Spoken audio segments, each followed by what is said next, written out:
நான் எத்தனையோ மேடைகள் ஏறியிருக்கேன். இன்றைக்கு இது ஒரு வித்தியாசமான மேடை. அரசியலில் பொதுவாக தமிழ்நாட்டில் ஒரு கட்சியில் இருந்தால் இன்னொருத்தர் கட்சியில் இருக்கிறவங்களை நேருக்கு நேர் பார்த்துட்டா பாவி கட்சி மாற்றம் பற்றியா இடம் போடுறான் பற்றியான்னு சொல்லக்கூடிய காலகட்டத்தில் நான் இந்த மேடையில் நிற்கிறேன்னா அதுக்கு காரணம் ஆரம்பத்திலேருந்தே நான் விசுவாசி அல்ல, நான் ஒரு நேர்மையானவன், அவ்வளோதான். எனக்கு வாழ்க்கையில் நட்பு தான் முக்கியம். ஃப்ரெண்ட்ஷிப்பு, நட்பு, பழக்க வழக்கங்கள் அதுதான் முக்கியம். கட்சி இருக்கும். என்னை பொறுத்த வரைக்கும் நம்முடைய தேசம், நம்முடைய மதம், ஜாதி, அதற்கு பிறகுதான் கட்சி, பார்க்குற வேலை இதெல்லாம் வரும். இது என்னை பொறுத்த வரைக்கும். இன்னும் சில பேர் கட்சியே உயிர் அப்படின்னு நினைக்கிறவங்கள அது தப்புன்னு சொல்ல மாட்டேன். ஒவ்வொருத்தருடைய குணாதிசயங்கள். எனக்கு நம்முடைய மாவட்ட செயலாளர், அதே சமயத்தில் மயிலை தொகுதி எம்எல்ஏ வேலு, எனக்கு அவர் ஃப்ளெக்ஸ் வேலுவாக தெரியும். அதுக்கு பிறகு குறைச்சிக்கணும்பா, அவர் எனக்கு ஃப்ளெக்ஸ் வேலுவாக தெரியும். அப்புறம் நண்பராக தெரியும்.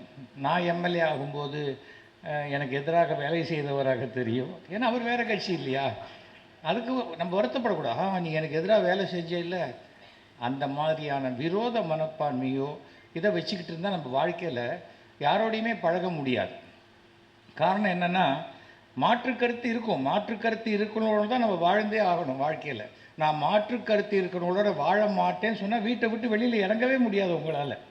அது அடிப்படையாக நம்ம புரிஞ்சுக்கணும். மாற்றுக்கருத்து இருப்பவர்களோட ஒருமித்த கருத்து எதெல்லாம் இருக்கோ அதில் ஒத்து போயிட்டே இருந்துட்டால் பிரச்சனை கிடையாது. இல்லை நான் ஒத்துக்க மாட்டேன் இவன் ஒரு லூசியா சண்டைக்காரன் அப்படிம்பாங்க. அது நமக்கு தேவையில்லை. வீட்டுக்குள்ளே மாமியார் மருமகளுக்குள்ள அதை மாற்றுக்கருத்தா எப்போ யாருக்கு விஷம் வைக்கலான்னு அப்படி பார்த்துட்ருப்பாங்க. டிவியில் அது மாதிரி வச்சா மாமியார் பாருங்கள் அத்தை பாருங்கம்பா, நான் உனக்கு ஒரு நாள் வைக்கிறேங்கிற மாதிரி. ஆனால் வைக்க மாட்டாங்க. அது சும்மா ஒரு ஆற்றாமை, அது சும்மா ஒரு பயங்காட்டுற விஷயம் அது இருக்கும். எனக்கு வாழ்க்கையில் ஒவ்வொரு முறையும் எனக்கு என் தந்தை சொல்லி கொடுத்தது, உனக்கு யாரோடையாவது மாற்று கருத்து இருக்கும்போது அவங்க உன்னை கூப்பிட்டு பாராட்டுறாங்கன்னா அன்றைக்கி தான் நீ வெற்றி பெற்றாய் என்ற அர்த்தம் அப்படிம்பார். அதுதான் முக்கியம். அதான் வின்னிங் ஓவர் த ஹார்ட்ஸு. நம்ம இடத்த அதை ஜெயிக்கிறோம் இதை ஜெயிக்கிறோங்கல்ல, மனங்களை வென்றவர். நான் இன்னி வரைக்கும் கலைஞர்கிட்ட சீட்டு கிடையாது, கேட்டது கிடையாது. ஆனால் அவர் மனதில் சிம்மாசனம் போட்டு என்னை உட்காந்து வச்சுருக்காரு கலைஞர். அதுதான் பெரிய விஷயம்.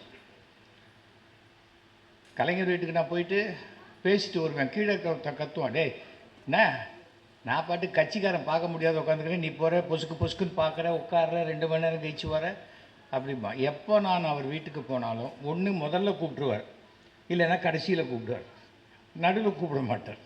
ஏனென்றால் அதுக்கு உண்டான அந்த டைம் அது கொடுப்பார். ஆனால் மாற்றுக்கருத்து நிறைய இருந்தது. நீங்கள் பார்த்துருப்பீங்க, கலைஞர் யாரையாவது ஒரு வார்த்தை அவர் நேரடியாக அவர் எழுதிட்டார்னா அவன் அரசியலில் உயர்ந்து விட்டான் என்று அர்த்தம். இல்லைன்னா அவர் பதிலே சொல்ல மாட்டார். யார் வேணால் பேசிக்கங்கன்னு விடுவாரே தவிர பேச மாட்டார். இப்போ மேடையில் திண்டுக்கல் லியோனியும் நானும் ரொம்ப நாளாக போராட்டக்காரர்கள். என் கேசட் விற்குதா அவர் கேசட் விற்குதாங்கிறது தான் எங்களுக்கு சண்டையே. எப்போவுமே சண்டை கிடையாது. எங்கள் பேரை வச்சு நாங்கள் திண்டிவனத்தில் எவன் தூக்க காலத்தில் இருந்தால் கூட ராத்திரி 1 மணிக்கு சிரிச்சுக்கிட்டே ஒன்று கடிச்சிட்டு இருப்பான் ஓரமாக போய். ஏன்னா அவர் போட்டிருப்பார், பழைய கணவனா புது கணவனா, பழைய வீடா புது வீடா அப்படிங்கிற மாதிரி அவர் தலைப்பு பட்டிமன்றம். நம்மளது ட்ராமா எல்லாம் ஆக மொத்தம் எல்லாமே 1 ஹவர். ஸோ அதுலேருந்து எனக்கு என்ன பெருமை என்றால் திண்டுக்கல் லியோனியை முதல்ல அமெரிக்காவுக்கு அழைத்து சென்றவன் நான். அது நான் தான் என்ன சும்மா கூப்பிட்டு போனேன், டிக்கெட்லாம் வேற ஒருத்தர் தான் போட்டாங்க. அது அமெரிக்காவில் இருக்கக்கூடிய அங்கே தமிழ் மாநாடு, அந்த தமிழ் மாநாட்டில் ஒரு மீட்டிங் தான் பேசினார். அதுக்கு பிறகு அத்தனை மீட்டிங் ஃபிக்ஸ் ஆகிடுச்சு அவருக்கு. ஏனென்றால் அந்த இன்டர்நெட்டு ஸோ நீ ஃபிக்ஸ் பண்ணியா, நீ ஃபிக்ஸ் பண்ணி கடைசியில் ஒரு சுற்றி கித்தி பார்க்கணுங்கிற கேப்பெல்லாம் பேசும்போதே அப்படியே பார்க்க முடியாயிடுச்சு. ஏன்னா அந்த மாதிரி ஒரு டூர் பண்ணார். அது என்னன்னா முதல்ல ஒரு அறிமுகம், அதற்கு பிறகு தன் திறமையினால் வளர்ந்தவர் அவர். அதுக்காக இல்லை அவர் பேசுறது எனக்கு பிடிக்காது, அந்த கருத்தை ஏற்றுக்கலன்னா விட்டுரு, ஃப்ரெண்டாக இருந்துட்டு போ, அவ்வளோதான். நான் இன்றைக்கும் நான் ஃபுல் வெஜிடேரியனோட என்னால் முனியாண்டி விலாஸில் உட்காந்து வெஜிடேரியன் சாப்பிட முடியும். எனக்கு எனக்கு எந்த விதமான எதுவும் கிடையாது. நான் என் தட்டில் இருக்கிறது சாப்பிட்ற போகிறேன், அவங்க தட்டில் இருக்கிறது சாப்பிட போகிறேன். அதில் என்ன இருக்குது? இந்த மனோபாவம் இருந்தால் தான் தமிழ்நாட்டில் இப்போ கொஞ்சம் கொஞ்சமாக அரசியல்லையும் அது மாறிக்கிட்டு வருது. ரகசியமாக சந்திக்கிறதெல்லாம் தாண்டி ஒரு ஃப்ரெண்ட்ஷிப்பாக இருக்கிறதுல தப்பு இல்லை. ஏன்னா எனக்கு என் கொள்கை, உனக்கு உன் கொள்கை அப்படின்னு. எனக்கு கலைஞரை 1980 தெரியும். இங்கே நிறைய பேர் அதுக்கு முன்னாடி அப்புறம் தான் பார்த்துருப்பீங்கன்னு நினைக்கிறேன். 1980 முதல் சினிமா நடிக்கிறதுலேருந்து ராமநாராயணனுக்கு நான் ரொம்ப நெருங்கிய நண்பர். ஸோ ராமநாராயணன் எப்பவும் கலைஞரை கூப்பிட்டு தான் ஃபஸ்ட்டு ப்ரொஜெக்ஷன், ஃபஸ்ட் காப்பின்னு போடுவாங்க. அப்போல்லாம் சில சமயம் டபுள் பாசிட்டிவ் போட்டு காட்டுவாங்க. இவர் கரெக்ஷன் சொல்லுவார், என்ன இப்படி இருக்கக்கூடாது, அப்படி இருக்கலாம் அப்படிம்பார். உடனே அதை கரெக்ட் பண்ணி பண்ணுவார். அப்போது அதோடு இருந்து பார்க்கக்கூடிய பாக்கியம் எனக்கு கிடைச்சிருக்கு. எந்த ஒரு விஷயமா இருந்தாலும் பார்த்த உடனே ஒரு கரெக்ஷன் சொல்லக்கூடிய அளவுக்கு ஒரு நாலேஜ்னா மிக அசாத்தியமான ஒன்று. அரசியலில் மத்திய அரசு, மாநில அரசு, பஞ்சாயத்து அத்தனையிலையும் வெற்றி கொடி நாட்டிய ஒரு மிக பெரும் ராஜதந்திரி என்றால் அது கலைஞர். அதில் மாற்று கருத்தே கிடையாது. சில பேருக்கு பிடிக்கலாம், சில பேருக்கு பிடிக்காமல் இருக்கலாம். அன்றைக்கி என்னுடைய அஸ்ட்ராலஜர் சொல்கிறார், கலைஞர் இறந்து போன போது என்ன சார் இப்படி ஆயிடுச்சு அப்படின்னு. பரவாயில்ல, எப்படி இன்னும் 100 வருஷத்துக்கு மேலே அவரை பற்றி தான் பேசுவாங்க அப்படிங்கிறாங்க. அப்போது அவருக்கு அந்த அந்த ராசி அந்த இது இருக்குது. ஒரு தடவை ரஜினிகாந்த் சொன்னார், கலைஞருக்கு கடவுளை பிடிக்குதோ இல்லையோ, கடவுளுக்கு கலைஞரை ரொம்ப பிடிச்சிருக்கு அப்படின்னு சொன்னார். அதுதான் பெரிய விஷயம், பூர்வ ஜென்ம புண்ணியம்னு சொல்லுவாங்க.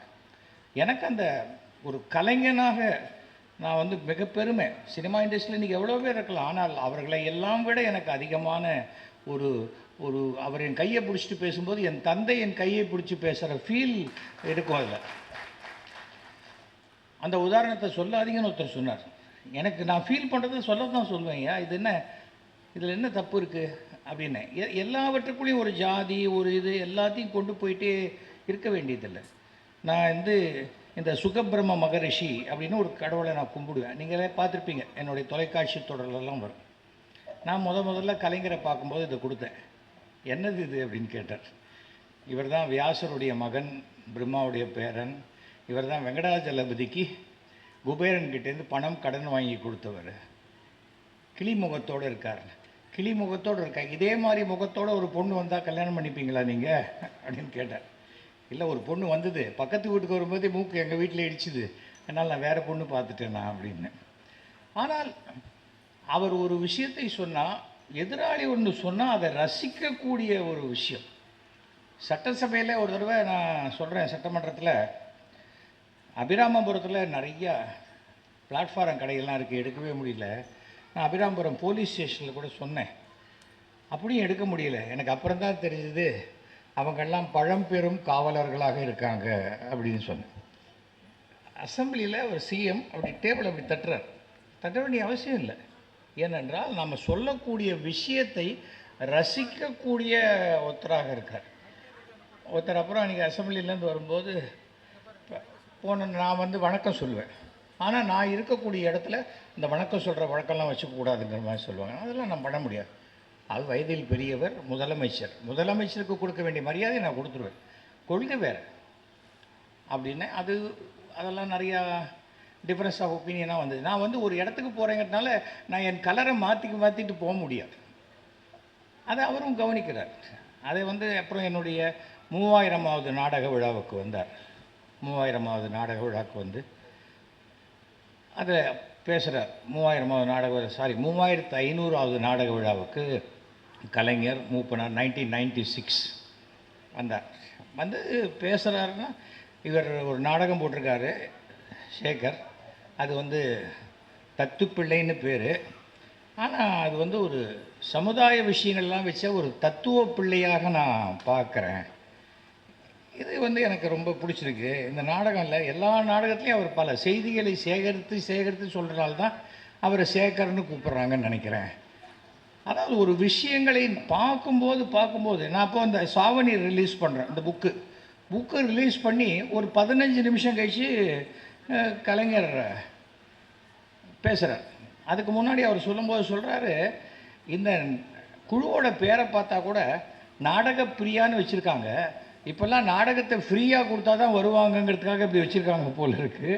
இல்லை ஃப்ரீயாக கொடுக்குற நிலைமை ஆயிடுச்சாங்கிற ஆதங்கத்தில் வச்சாரா தெரியல அப்படின்னு. அதாவது ஒரு வார்த்தையை எப்படி தமிழ் என்றால் அதுக்கு கலைஞர்னு இன்னொரு பெயர் தான், இல்லை மாற்று கருத்து கிடையாது.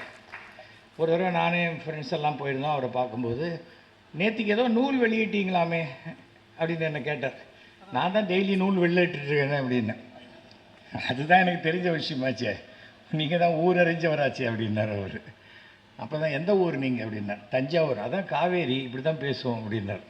அதாவது அந்த ரசிக்கக்கூடிய தன்மை சாதாரணமாக எல்லாருக்கிட்டையும் அமையாதுங்க. அது நான் ஒன்று சொல்லுவேன், மற்றவங்க சிரிக்கணும். ஆனால் மற்றவங்க சொன்னால் நான் கோவப்பட்டுருவேன், என்னை சொல்லக்கூடாது அப்படிங்கிற மனோபாவம் தான் அதிகாரத்தில் இருப்பவர்களுக்கு இருக்கும். வாயா என்ன விஷயம் அப்படிங்கிற அது சொல்லும்போதே அவர் வந்து எதிராளியை தன் பக்கம் இழுத்து பக்கத்தில் உட்காந்து வச்சிருக்கக்கூடியவர். இப்போ பேசும்போது சொன்னாங்க, அதாவது மாற்றான் தொட்டது மல்லிகைக்கும் மனம் உண்டு அப்படின்னு. நான் அதிமுகவில் இருக்கும் பொழுது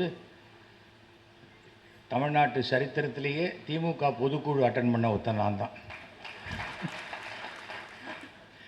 அப்போ தான் சொன்னேன், அதாவது மாற்றான் தோட்டத்து மல்லிகைக்கு மனம் உண்டு, ஆனால் நீங்கள் வேரோடு பிடுங்கி கொண்டு வந்து வச்சிடுறீங்கன்னு எனக்கு இப்போ தான் தெரியும் அப்படின்னு சொன்னேன். கலைஞர் என்றைக்குமே எந்த பிரச்சனையும் இல்லாமல் 100 ஆண்டு வாழ வேண்டும் என்று எல்லாம் வல்ல இறைவனை வேண்டுகிறேன் அப்படின்னு. இறங்கி வந்தோடனே ஒரு மினிஸ்டர் சொல்கிறார், சார் அதெல்லாம் நம்ம கட்சியில் கிடையாது. இல்லை சார், நான் வேறு கட்சி கூப்பிட்டாங்க வந்தேன் அப்படின்னு. எதுக்காக சொல்கிறேன்னா, மனசார நான் விருப்பப்படுறது தானே நான் சொல்ல முடியும். சரி சார், நான் நாளையிலேருந்து மாற்றிக்கிறேன்னா அது ஒரு போலித்தனமாக இருக்கும். அதில் வந்து இந்த சாவணீர் கொடுத்துருக்கோம். சாவணீர் ரிலீஸ் பண்ணுறார். ஸ்டேஜில் ரிலீஸ் பண்ணி 15 நிமிஷம் கழிச்சு கலைஞர் பேசுகிறார். அப்போ அதுக்கு முன்னாடி மூப்பனார் பேசுகிறார். எஸ்வி சேகர் 3500 நாடகம் போட்டிருக்காரு, அவர் 35,000 நாடகம் போடணுன்னு நான் ஆசைப்பட்றேன் அப்படின்னு வாழ்த்துறேன் அப்படின்னார் மூப்பனார். கலைஞர் வந்தோடனே மூப்பனார் வந்து எஸ்வி சேகர் வந்து 35,000 நாடகம் போடணுன்றாரு, அதை நான் ஏற்றுக்க மாட்டேன். அவர் 3,50,000 ட்ராமா போடணும், அதை விட நான் அதிகமாக வாழ்த்துறேன் அப்படிங்கிறார். அப்போ சொல்லும்போது சொல்கிறார், எஸ்வி சேகர் கேள்வி பதில் போட்டிருக்காங்க, அதில் எனக்கு ரொம்ப பிடிச்ச 2 கேள்வி பதில். மாடர்ன் ஆர்ட் பற்றி என்ன நினைக்கிறீங்கன்னு ஒரு கேள்வி, அதுக்கு தம்பி சேகருடைய பதில், மூளை இல்லாதவங்க கூட மாடர்ன் ஆர்ட் வரைஞ்சிடலாம், ஆனால் அதை ஒரு புத்திசாலியால் தான் விற்க முடியும். இது எனக்கு ரொம்ப பிடிச்ச பதில் அப்படின்னார்.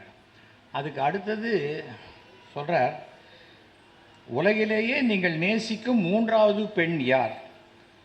1 அம்மா, 2 மனைவி. அதுக்கு தம்பி சேகரின் பதில், ஒரு அம்மா 2 மனைவி, இதை கூட்டினாலே 3 வருகிறது. இது இல்லை. அதுக்கப்புறம் கலைஞர் சொன்ன வார்த்தை தான், இது எனக்கு மிகவும் மகிழ்வை தந்த பதில் அப்படின்னார். இசை ஒரு பப்ளிக்கில் ஒரு விஷயத்தை நம்ம வந்து ஒரு எவ்வளோ அசால்ட் அப்படி போகிற போக்கில் சொல்லிட்டு போகிறாங்கிறது சாதாரணமான ஒரு விஷயமே இல்லை. அதுக்கு கூச்சப்பட்டுக்கிட்டு இது பண்ணி இப்படி பேசி அப்படி பேசலாமா இப்படி பேசலாம் அதெல்லாமே இல்லை. நான் இளங்கோவடிகள் எழுதின சிலப்பதிகாரத்தையே நான் திருத்தினவன். நான் இது கர்வத்தோடு சொல்லலை. ஏன் திருத்தினேங்கிறது வந்து வலம்புரி ஜானுக்கு தெரியும். சிலப்பதிகாரத்தில் சிலம்ப திருடினவன் பொற்கொல்லன் அப்படின்னு சொன்னால் என்ன ஆகும்? அதுக்கு பிறகு எல்லா பொற்கொல்லனுமே இந்த மாதிரி தான் திருடன்னு வரும். அது இருக்கக்கூடாதுங்கிறதுக்காக நான் என்ன பண்ணினேன், அதை வந்து எடுத்து கொண்டு வந்ததை கொற்கலங்கிட்டேருந்து மாற்றி அவங்ககிட்டேருந்து வாங்கினதை அதை திருடி இந்த மாதிரி கொண்டு வந்து ஒரு அரண்மனை அதிகாரின்னு நான் மாற்றினேன். ஏனென்றால் எந்த ஒரு இனத்திலையும் ஒரு தனி நபர் செய்யக்கூடிய ஒரு விஷயத்தை அந்த இனத்தின் மேல் உண்டான பழியாக மாற்றக்கூடாது என்பதற்காக. அதுதான் எனக்கு ரொம்ப இந்த மாதிரி பல விஷயங்கள் அவர்கிட்ட எனக்கு பிடிச்ச விஷயம் எல்லாமே. அது ஒன்று ஒன்றா சொல்லிட்டு போனால் நிறையா இருக்குது. ஏன்னா வந்து இங்கே இதில் ஹைலைட் ஸ்பீக்கர் வந்து நம்முடைய திண்டுக்கல் லியோனி. ஏன்னா என்ன இருந்தாலும் ஒவ்வொரு தடையும் ஒரு ஃபஸ்ட்டு டைம் நான் அவரை பார்த்தது 1984 உலகத்தமிழ் மாநாடு மலேசியாவில் நடக்குது. அப்போ போனேன். அப்போ தத்தோ சாமிவேலுன்னு அமைச்சர் கலைஞர் மேலே அப்படியே அவரே வந்து தான் இன்னொரு கலைஞராக விட வேண்டும் என்ற ஒரு எண்ணத்திலேயே இருக்கக்கூடிய ஒரு மலேசிய தமிழ் மந்திரி அவர். அங்கே தான் ஒரு 3 days கலைஞரோடு நெருங்கி பழகக்கூடிய விஷயம் கிடைச்சிது. நான், ஜெமினி கணேசன், சாருஹாசன், அவர் நிறைய பேர் பயந்துட்டு போகல. ஏன் போகலன்னு தெரியாது, அது வேறு ட்ராக். அங்கே போனோம். அந்த டயத்தில் கேஷுவலாக ஒருத்தர் ஏதாவது ஒன்று சொன்னால் அதுக்கு வர பதில் இருக்குது பாருங்கள், அசாத்தியம். அந்த டைமிங்லாம் அது அது ஒரு கடவுளுடைய அருள். அது சாதாரணமான ஒரு விஷயமே கிடையாது. ஒருத்தர் பிஹெச்டி படிச்சிருக்காங்க, எம்எஸ்சி படிச்சிருக்காங்க, அது படிச்சிருக்காங்க, இது படிச்சிருக்காங்க. அவர் என்ன படித்தாலும் தெரியாது. உலகத்தை படித்திருக்கிறார், அப்படியே இலக்கியத்தை படித்திருக்கிறார். எல்லாத்தையும் தாண்டி தனக்கு எதிரே உள்ள அனைத்து மனிதர்களையும் படித்திருக்கிறார். அந்த படிப்பு தான் அவருக்கு வந்து எல்லாத்துக்கும் அந்த ரெஃபரன்ஸ். அது ரொம்ப ரொம்ப ஆச்சரியமான ஒரு ஒரு விஷயம். 1989 நான் சுயேட்சையாக நிற்கிறேன் மயிலாப்பூரில். அப்போது என்னுடைய நண்பர் ராமநாராயணன் இதில் காரைக்குடியில் திமுகவில் நிற்கிறார். அப்புறம் ராமநாதபுரத்தில் வந்து ராஜேந்திரன் அவரும் டிஎம்கே நிற்கிறார். நான் இங்கே வந்து மாங்கோலையில் ஓட்டு கேட்டுட்டு எல்லாத்துலேயும் பேசிவிட்டு மயிலாப்பூரில் 2 நாள் நடுவில் போயிட்டு அங்கே போய் பேசிட்டு வந்தேன். அதுக்குள்ளே குமுதத்தில் போட்டாங்க எஸ்வி சேகர் வந்து ஸ்லீப்பர் செல்லுன்னு. ஸ்லீப்பர் செல்கிற வார்த்தை எத்தனை வருஷம் முன்னாடி நம்மளால் வந்திருக்கு பாருங்கள். வந்து அப்போ மாங்கொல்லையில் தான் கடைசி இன்னையோட பிரச்சாரம் முடியுது. நாளைக்கு 5 மணினா இன்றைக்கி தான் மீட்டிங் போட முடியும். அன்றைக்கி நான் மாங்கொல்லையில் மீட்டிங் ஃபிக்ஸ் பண்ணியிருக்கேன். அப்போ சில பேர் வந்து கேட்டாங்க, சார் வந்து நாளைக்கு டிஎம்கேக்காக ராதிகா பேசுகிறாங்க, அதனால் அவங்களை விட்டு கொடுக்க சொல்கிறாங்க. யார் விட்டு கொடுக்க சொன்னது? இல்லை நாங்கள் தான் கேட்குறோம். இல்லை நான் சுயேட்சையாக நிற்கிறேன், நான் பேசிட்டு வந்துட்டேன், நான் விட்டு கொடுக்க மாட்டேன். அதை கலைஞர்கிட்ட போய் சொல்கிறாங்க. சொன்னால் எப்படியா அவரை போய் விட்டு கொடுன்னு கேட்குறேன். அந்த சுயேட்சையாக நிற்கிறேன்றாரு, எந்த இதுலேயும் நிற்காமல் ஒரு தைரியமாக நிற்கிறாரு. அவர்கிட்ட போய் நீ எதுக்காக கேட்குறீங்க, நீங்கள் கேட்டது தப்புன்னு சொன்னவர் அவர். அதுக்கப்புறம் என்னை பார்த்து ராமநாராயணன் ஜெயித்த போது அவர் அந்த அக்கேஷனில் பார்க்கும்போது, காரைக்குடியில் ரொம்ப சிறப்பாக பேசுனீங்க, ஆனால் நீங்கள் பேசின 3/4 மணி நேரத்தில் ஒரு இடத்துல கூட திமுக உதயசூரியன் சொல்லாதையே பேசிட்டு போயிட்டீங்க பார்த்தீங்களா அப்படின்னாரு. இல்லை சார், நான் வந்து ராமநாராயணன் அப்படிங்கிறது அங்கே தெரிஞ்ச பேர். அதை தாண்டி நான் கட்சி சின்னம் மாற்றி மாற்றி சொல்லிகிட்டு இருந்தேன். நான் நிஜமாகவே நான் பானை சின்னத்தில் நிற்கிறேன். அங்கே நான் இங்கே வந்து இப்படிலாம் பேசிக்கிட்டு இருக்கேன்னா என் மேலே ஒரு அவநம்பிக்கையை கொடுத்துருவேன். நான் ஒரு நட்புக்காக வந்தேன். அந்த திமுகவில் ராமநாதபுரம் ராஜேந்திரன் அந்த குடும்பமே கட்சிக்காக உழைத்து அதை இறந்து போனவர்கள். அந்த குடும்பத்தில் ஒரு பைசா சம்பாதிக்கலை. அந்த மாதிரி ஒரு நல்ல ஃபேமிலி, சரியான நபர்கள். ஒவ்வொரு முறையும் அதுக்கு பிறகு அந்த ராஜேந்திரன் இறந்து போன பிறகு அவருடைய மனைவி பவானி ராஜேந்திரனுக்கு சீட் கொடுத்தாங்க. ஸோ எதுக்காக இதை சொல்கிறேன்னா, கட்சியில் இருக்கிறவங்க என்னை கவனிக்கலையெல்லாம் வேண்டாம். சரியானபடி உழைத்து கொண்டே இருந்தால் நீங்கள் கவனிக்கப்படுவீர்கள். கவனிக்கப்படும் போது உங்களுக்கு உண்டான இடம் கண்டிப்பாக வந்து சேரும். அதை நம்ம புரிஞ்சுக்கணும். அது அந்த ஒரே ஒரு விஷயந்தான். அதற்கு பிறகு நான் சுகர் படம் கொடுத்தேன். சுகர் படம் கொடுக்கும்போது சொன்னேன், இந்த சுகர் படம் கொடுத்ததுக்கு நீங்கள் காலையில் வந்து அந்த டெஃப் அண்ட் டெம் ஸ்கூலில் வந்து ஒரு பிளாக் அண்ட் ஒயிட் டிவி கொடுத்தீங்க இல்லையா, அதுதான் சிறந்ததுன்னார். கண்டிப்பாக சார், கண்டிப்பாக அது சிறந்தது தான், ஆனால் இது நீங்கள் நல்லா இருக்கணுங்கிறதுக்காக கொடுக்குறேன். உடனே எனக்கு இந்த நம்பிக்கைலாம் கிடையாது, நான் வாங்கிக்க மாட்டேன் சொல்லவே இல்லை. வாங்கி வைத்து கொண்டார். ஏனென்றால் நேராக பார்க்கும்போது எந்த எதிராளி மனசும் புண்படக்கூடாது என்பதில் 100%.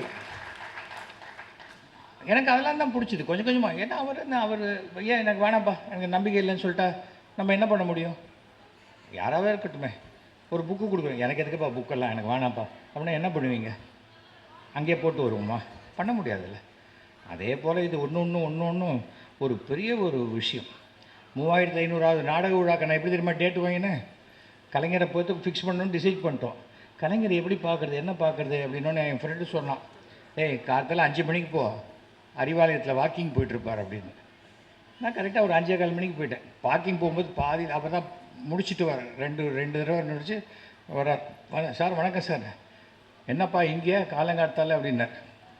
இல்லை, என் ட்ராமாவுக்கு நீங்கள் சீஃப் கெஸ்ட்டாக வரணும், இப்படியே கூட்டின்னு போயிடுவியா இல்லை எப்படி அப்படின்னு கேட்டார் காலத்தில் 5:30 மணிக்கு. இல்லை சார், ஒரு முதலமைச்சரை நாம் எவ்வளோ சுலபமாக பார்க்க முடியுங்கிறதுக்கு நீங்கள் ஒரு உதாரணம் சார் அப்படின்னேன். உடனே சண்முகநாதனை கூப்பிட்டு அவருக்கு ஒரு டேட்டு கொடுத்துருப்பா இதெல்லாம் 5 நிமிஷத்தில் நடக்குது. இப்போ ஒரு சின்ன ஒருத்தர்கிட்ட போய் ஒரு குட்டி நடிகன்கிட்ட ஒரு டேட்டு வாங்கணுன்னா கூட நீங்கள் மேனேஜரை பார்த்துருங்க. அவருக்கு மேனேஜர் இருக்கிறது அவருக்கே தெரியுமா தெரியாதான்னு நமக்கு தெரியாது. ஆனால் சண்முகநாதன் என்பவர் ஒரு மிகச்சிறந்த அந்த மாதிரி ஒரு நிர்வாகியை நான் என் லைஃப்பில் பார்த்ததே கிடையாது.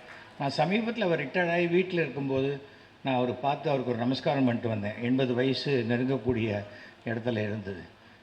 நம்மை விட வயதில் பெரியவர்கள் யாராக இருந்தாலும் அவர்களுக்கு நம்ம மரியாதையை நமஸ்காரம் செய்வது எந்த தப்பு, அப்படி தான் நான் வளர்க்கப்பட்டிருக்கேன். அவர் யார் என்ன பொசிஷனில் இருப்பா, ஒரு பதவிக்காக காலில் விழுவதெல்லாம் நமக்கு கிடையாது. அது உங்களுக்கே தெரியும். அந்த மாதிரி இருக்கும்போது கொடுத்தார், டேட் கொடுத்துட்டு திருப்பி ஒரு 1 ஹவரில் திரும்பி சண்முகநாதன் இல்லை சிஎம் வந்து இதுக்கு போகிறார், தலைவர் டெல்லிக்கு போக வேண்டிய வேலை இருக்குது, அதனால் இன்னொரு டேட்டு உங்களுக்கு ஓகேயா? சார் நீங்கள் என்ன டேட்டு கொடுத்தாலும் அவர் கொடுக்குற டேட் தான் ஃபங்க்ஷன் அப்படின்னு. உடனே ஒரு 2 ஆல்டர்னேட் டேட் கொடுத்து இந்த 2 டேட்டில் ஒரு டேட்டை வச்சுக்கோங்கிறார். ஏனென்றால் அடிப்படையாக நாடகத்திலேருந்து வந்ததுனால இன்னொரு நாடகக்காரனுடைய கஷ்டம் தெரியும். என்ன பார்க்கும்போது சொல்லுவார், நீ நாடகக்காரன் தானே நீங்கள் அப்படிம்பார். அது ஒரு பெருமையாக சொல்லுவார். இன்றைக்கி 100 விழா ஆயிடுச்சு.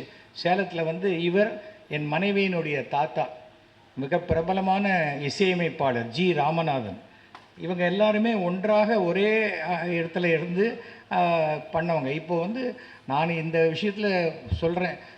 அதே போல் அந்த சுந்தரம், அந்த மாடர்ன் தியேட்டர்ஸ், அவர்கள் 3 பேருக்குமே அந்த இடத்துல ஒரு மார்பளவு சிலை வைத்தால் இந்த 100 விழாவை கொண்டாடுவது சிறப்பாக இருக்குங்கிறது என்னுடைய ஒரு சின்ன கருத்து. இது காரணம் என்னென்னா, மாடர்ன் தியேட்டர்ஸுங்கிற இடத்துலேருந்து தான் கலைஞர் இங்கே வந்தார். அதை வந்து நம்ம ஞாபகப்படுத்தக்கூடிய ஒரு விஷயமாக இது இருக்கும். அடுத்தது கொஞ்சம் கொஞ்சமாக அப்படி பேசி வந்தது. நான் வந்து 1990லேருந்து பாஜகவினுடைய அனுதாபி. ஸோ தேர்தலில் கூட்டணிக்கு பேசுவேன், அதனால் பாஜக திமுக கூட்டணிக்கு பேசியிருக்கேன், எல்லாமே பேசியிருக்கேன். அது மாதிரி ரெகுலராக பேசுவேன், வருவேன்.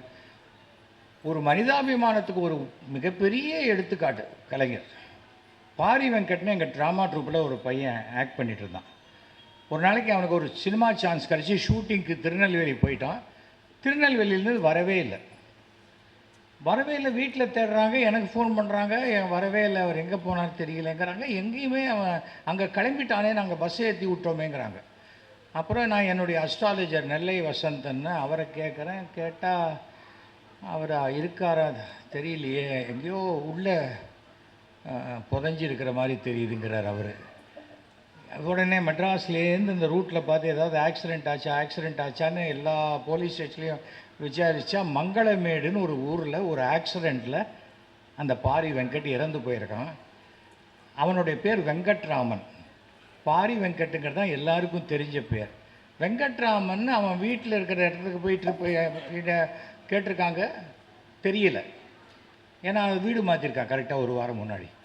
அப்போது என்ன ஆச்சுன்னு தெரியாமல், யாரும் தெரியாமல், அடையாளம் தெரியாத பிணமாக அந்த மங்களமேட்லேயே அதை புதைச்சிட்டாங்க. நான் அன்றைக்கி வந்து என்னுடைய மாமா பையன் கல்யாணத்தில் தஞ்சாவூரில் இருக்கேன்.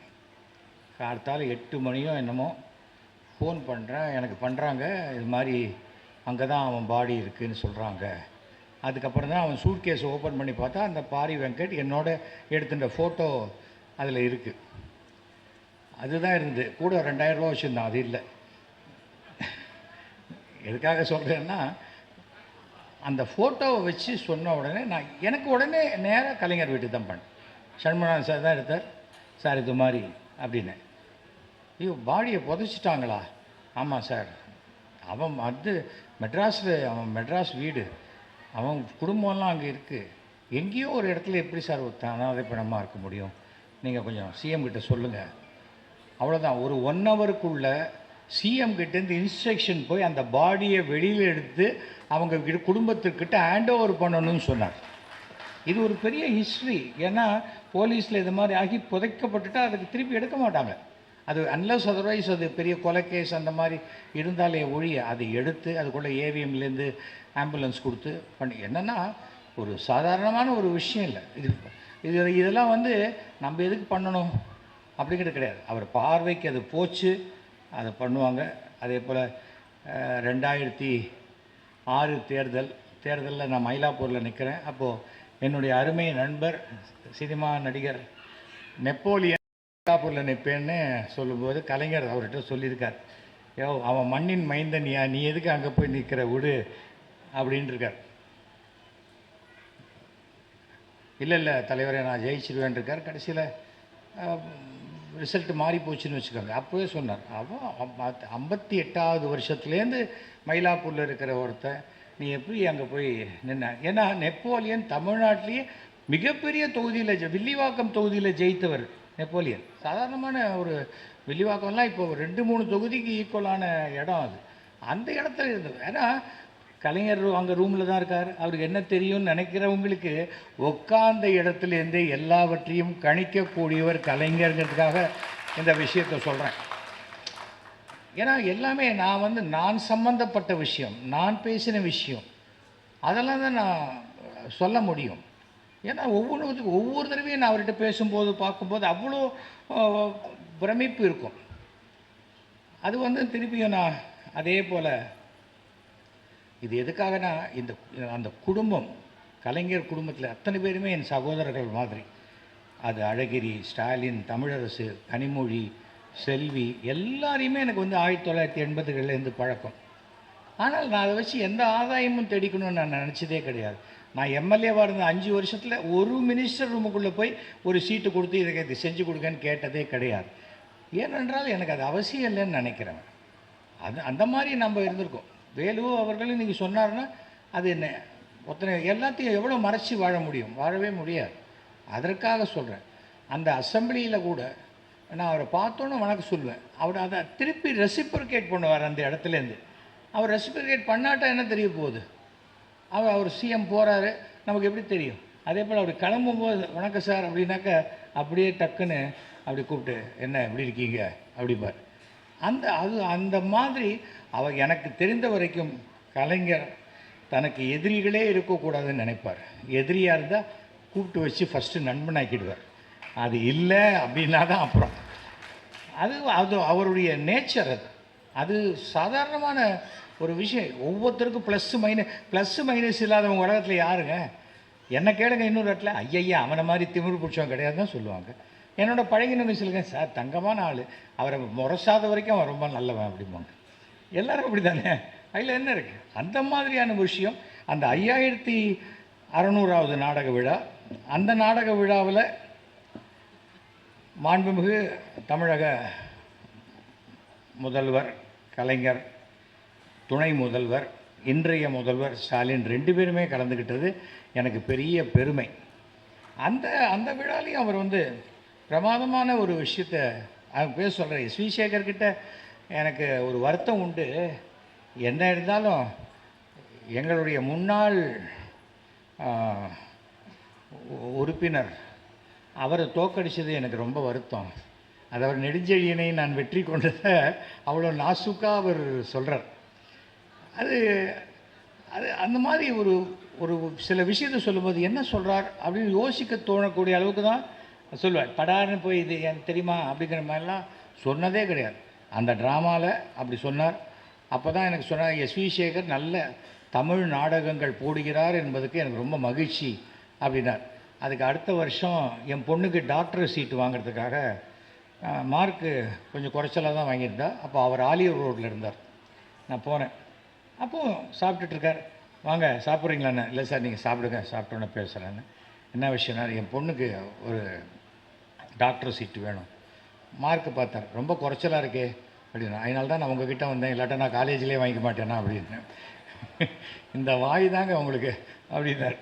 சொல்லிவிட்டு சார் மெடிக்கல் இல்லாட்டா கூட பரவாயில்ல சார், அட்லீஸ்ட் வெட்டினரி டாக்டர் ஏதாவது கொடுங்க அப்படின்னேன். ஏன் வெட்டினரின்னு?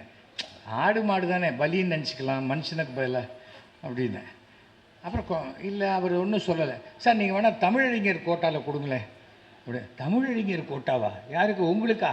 அப்படிங்கிற அவருக்கே சிரிப்பு வருது. நான் சொன்னேன், இல்லை நீங்கள் தான் போன சாவணியில் எனக்கு எழுதி கொடுத்துருக்கீங்க, இவர் வந்து போடுவது சிறந்த தமிழ் நாடகம்னு இருக்கீங்க, அப்போ நீங்கள் தானே எழுதி கொடுத்துருக்கீங்கன்னு. சில சமயம் நான் தெரியாதனமாக அப்படி எழுதிடுவேன் அப்படின்றார். அப்போ கூட நான் சொன்னேன், உங்கள் மேலே நான் கோச்சிக்க மாட்டேன், நான் வந்து உங்கள் கட்சி உறுப்பினர் கிடையாது, கட்சி தொண்டன் கிடையாது, ஒரு முதலமைச்சரை நம்ம பார்க்க முடியுமா, அது பார்த்துட்டோம், நீங்கள் முண்டு இல்லைன்னு சொல்லிட்டீங்க, அதனால் நான் கோவப்படவே மாட்டேன். ஏனென்றால் அவன் குறைச்சலாம் மார்க் வாங்கியிருக்கான். ஆனால் அஸ்ட்ராலஜர் சொன்னார் இவர் டாக்டர் ஆகிடுவான்னு அப்படின்னு. அவர் எப்படி ஆவார் அப்படின்னார், தெரியல. கடைசியில் பார்த்தா என்னுடைய டாக்டர் வந்து டாக்டரேட் இன் டைப் 2 டயபிட்டிஸ் ஆகி டாக்டரேட் வாங்கி ஒரு டாக்டர் அனுராதா சேகரா இன்றைக்கி அமெரிக்காவில் செட்டில் ஆகியிருக்காங்க. எதற்காக சொல்கிறேன், ஒன்று நடக்கணும் என்றால் அது கண்டிப்பாக நடக்கும். அதுபோல் ஒவ்வொரு விஷயங்களும் அவர்கிட்ட அவர் கூர்ந்து கவனிப்பார். சாதாரணமாக பேசுகிற மாதிரி தான் இருக்கும், பேசிகிட்டே 4 பேர்கிட்ட பேசுவார், டக்குன்னு ஒருத்தர்கிட்ட பதில் சொல்லுவார். அந்த மாதிரியான ஒரு விஷயங்கள் கிடைக்கவே கிடைக்காது. அந்த சமயத்தில் தான் அந்த 5600வது நாடக விழாவில் நம்முடைய இன்றைய முதல்வர் அவரும் அதில் பேசுகிறார். அதில் சொல்கிறாரு, நாடகத்தில் மட்டும் இல்லை, நேரில் பார்க்குற நேரத்துக்குள்ள அவர் நம்மளெல்லாம் சிரிக்க மகிழ்ச்சி அடையக்கூடிய பேசுவார்.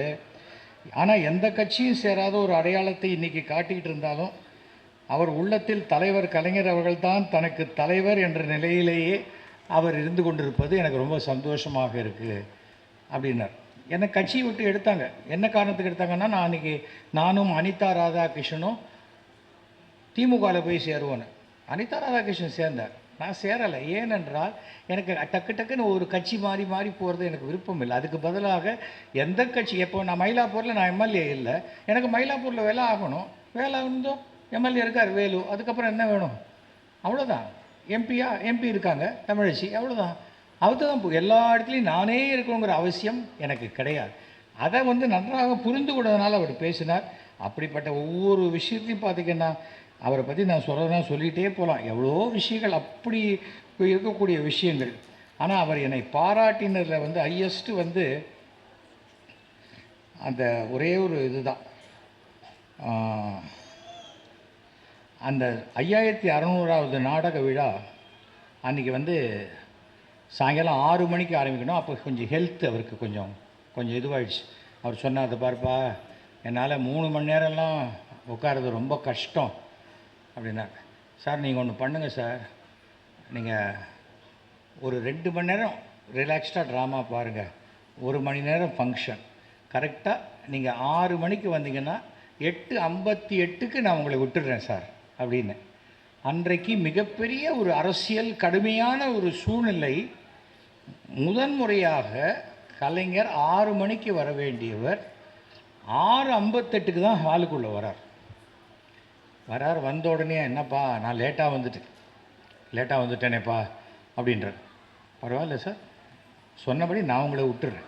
நாங்களே எங்கள் ட்ராமாவில் ஒரு பாலிசி வச்சுருக்கோம், நாங்கள் எவ்வளோ லேட்டாக ஆரம்பித்தாலும் கரெக்ட் டைத்துக்கு முடிச்சிடுவோம் அப்படின்னு. எப்படி அப்படின்னார். உட்காருங்க அண்ணன், உட்கார சொல்லிட்டு அப்படி கை காமிச்சேன். ட்ராமா ஆரம்பித்தது.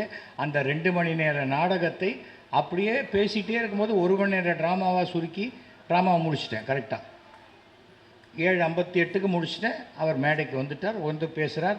முதல்ல மிகப்பெரிய திருவள்ளுவர் சிலையை அமெரிக்காவில் நிறுவுவதற்கு என்னுடைய மேடையை தான், இந்த மேடையில் தான் அவர் ரிலீஸ் பண்ணி விட்டார் ஃபஸ்ட்டு டைம். அது அமெரிக்காவில் நியூயார்க்கில் அவ்வளோ பெரிய வள்ளுவர் சிலை, இங்கேருந்து அவ்வளோ ஹைட் இருக்கும் வள்ளுவர், அந்த கன்னியாகுமரியில் இருக்கிற அதே மாதிரியான வள்ளுவர். அது வந்து சாதாரணமான ஒரு விஷயம் இல்லை.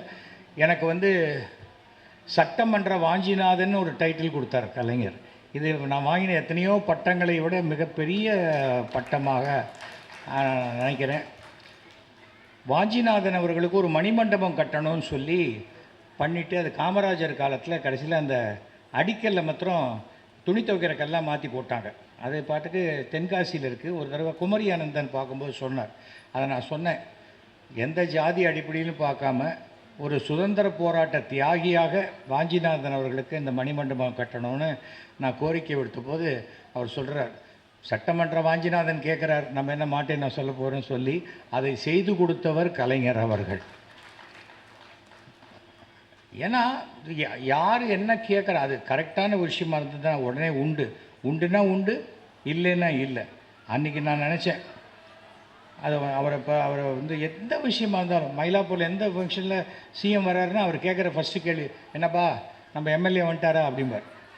எவ்வளோ பேர் கேட்பாங்க, அதெல்லாம் நான் வரல, நீ பண்ணு அப்படிங்கிற மாதிரி இருக்கக்கூடிய சூழ்நிலையில் அது எனக்கு அந்த குடும்பத்தினருடைய அன்பு எனக்கு ரொம்ப சிறப்பாக இருக்குது. அதுக்காக ஒருத்தர்கிட்ட அன்பு இருக்குங்கிட்டால் நான் இன்னொருத்தர் வெறுக்கக்கூடிய பண்பு கிடையாது எனக்கு. நான் ஒரு கண்ணாடி மாதிரி, எனக்கு என்ன கிடைக்கிறதோ அதை அப்படியே டபுள் டைம் நான் திருப்பி கொடுப்பேன். அது எதுவாக இருந்தாலும் சரி, அன்பாக இருந்தாலும் சரி, வெறுப்பாக இருந்தாலும் சரி, சண்டையாக இருந்தாலும் சரி, அந்த மாதிரி தான் இருக்கும். அப்போ தான் அவர் சொல்கிறாரு அந்த நாடக விழாவில் கடைசியில், நாடகத்தில் 10-15 காட்சிகளானாலும் ரசிக்கின்ற கருத்துக்களை மருந்து கேப்சூல் போல் கொடுக்கும் இந்த திறமையை நடிகவேள் எம்ஆர் ராதாவுக்கு பிறகு இன்றைக்கு எஸ்வி சேகரிடம் காண்கிறேன்னார். இது எவ்வளோ பெரிய ஒரு பாராட்டு. இதெல்லாம் சாதாரணமாக கிடைக்கக்கூடியதில்லை. வசிஷ்டர் வாயால் பிரம்மரிஷி அப்படிங்கிற மாதிரி.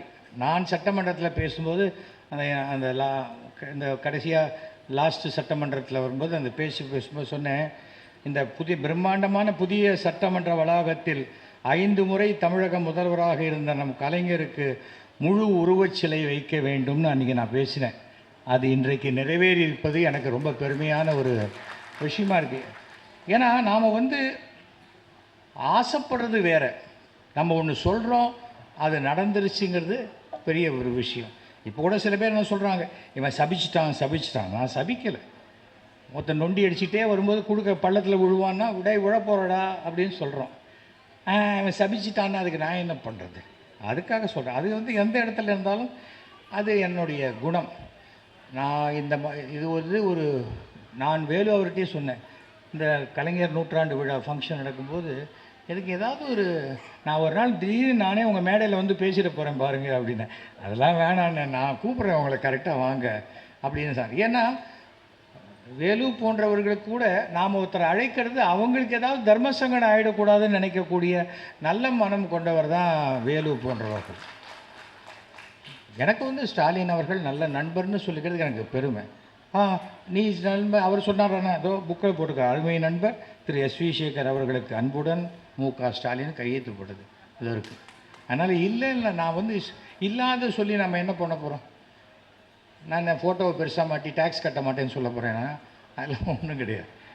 என்னை பொறுத்த வரைக்கும் ஒழுங்காக நாம் சட்டத்தை மதித்து நிறுத்தால் சட்டம் நமக்கு பாதுகாப்பு கொடுக்கும். அந்த நம்பிக்கை எனக்கு இருக்கிறது. அந்த கலைஞர்கிட்ட கற்றுக்க வேண்டியதுங்கிறது பார்த்தா, அவர் புக்கை படித்தாலும் சரி, அவருடைய பேச்சுக்களை பார்த்தாலும் சரி, கற்றுக்கிட்டே இருக்கலாம் லைஃப்பில்.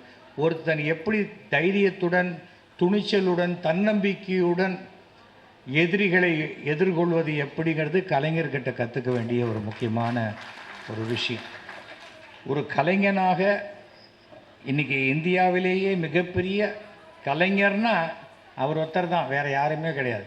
அப்படிப்பட்ட கலைஞரை பற்றி பேசக்கூடிய வாய்ப்பு எனக்கு கிடைச்சது. நான் மிகவும் பெருமை அடைகிறேன். இந்த மாதிரி வாய்ப்பு எல்லாருக்கும் அவ்வளோ சுலபத்தில் கிடைக்காது. கிடைக்கிறவங்க பயந்துருவான், நம்ம இங்கே போய் பேசினா நமக்கு ஏதாவது ஆகிடுமோ அதெல்லாம் பயப்படுற ஆள்லாம் நான் கிடையாது.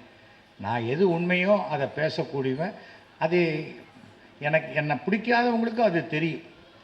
பலகீனங்கள் இல்லாதவன். அதனால் என்னை வீடியோ எடுத்துருவாங்க, ஃபோட்டோ எடுத்துருவாங்கங்கிற பயம்லாம் எனக்கு கிடையாது. நான் யாரையும் சொல்ல, சாதாரணமாக பேசினாலே நீங்கள் ஏதாவது நினச்சிக்கிறீங்க. அது எதுக்காக சொல்கிறேன்னா, நம்ம வந்து இதை பற்றிலாம் கவலைப்பட மாட்டோம். நான் இந்த தேர்தலுக்கு முன்னாடியும் நான் கண்டிப்பாக சொன்னேன், மத்தியில் மோடி அவர்கள் வருவார், இங்கே 0 தான் வரும் அப்படின்னு. அதான் வந்திருக்கு. ஏனென்றால் உழைப்பு இருக்கணும். நம்ம வெற்றி பெறணும். பொது வாழ்க்கையில்னா மக்கள்கிட்ட போகணும். அடித்தட்டு மக்கள் வரைக்கும் நம்ம போய் சேரணும். சேரலைன்னா ஏசி ரூமில் உட்காந்துக்கிட்டு இருந்தால் மேக்ஸிமம் ஃபைனான்ஸ் கம்பெனி தான் நடத்த முடியும். அதை நம்ம தெரிஞ்சுக்கணும். அதுக்காக சொல்கிறேன். நான் யாரையும் குறிப்பிட்டெல்லாம் பேசலை. அந்த மாதிரி இந்த மேடையில் இப்படி பேசுறது சரியாக இருக்காது. அதனால் மீண்டும் மீண்டும் என்னுடைய நன்றியையும் என்னை அழைத்து பாராட்டியதற்கு என்னுடைய, ஏன்னா ரொம்ப வருஷமாக இருக்குது, எங்கேயாவது ரெக்கார்ட் ஆகணும். இது பாருங்கள், கிட்டத்தட்ட 21 கேமரா வந்திருக்கு. நாளைக்கு இன்னி ராத்திரியிலேருந்து ஆரம்பிச்சிருவாங்க. ஆனால் தலைப்பு என்ன வேணால் கொடுப்பாங்க, அதை நான் ஒன்றும் கேட்கவே முடியாது. அவங்க கேட்குறது கொடுக்குற தலைப்புக்கும் உள்ள கண்டென்ட்டுக்கும் சம்மந்தம் இருக்காது. ஆனால் ஃப்ரெண்ட்ஸ், உங்கள் எல்லாருக்கும் ஒரு ரெக்வஸ்ட் பண்ணுறேன். 984102 அனைவருக்கும் நீங்கள் வாழ்க்கையில் ஈடுபடக்கூடிய அனைத்து விஷயங்களில் தொடர் வெற்றிகளையும் பெறுவதற்கு என்னுடைய மனமார்ந்த வாழ்த்துக்களை நான் தெரிவித்துக் கொள்கிறேன். நன்றி, வணக்கம், ஜெய்ஹிந்த். அனைவருக்கும் நீங்கள் வாழ்க்கையில் ஈடுபடக்கூடிய அனைத்து விஷயங்களில் தொடர் வெற்றிகளையும் பெறுவதற்கு என்னுடைய மனமார்ந்த வாழ்த்துக்களை நான் தெரிவித்துக் கொள்கிறேன். நன்றி, வணக்கம், ஜெய்ஹிந்த்.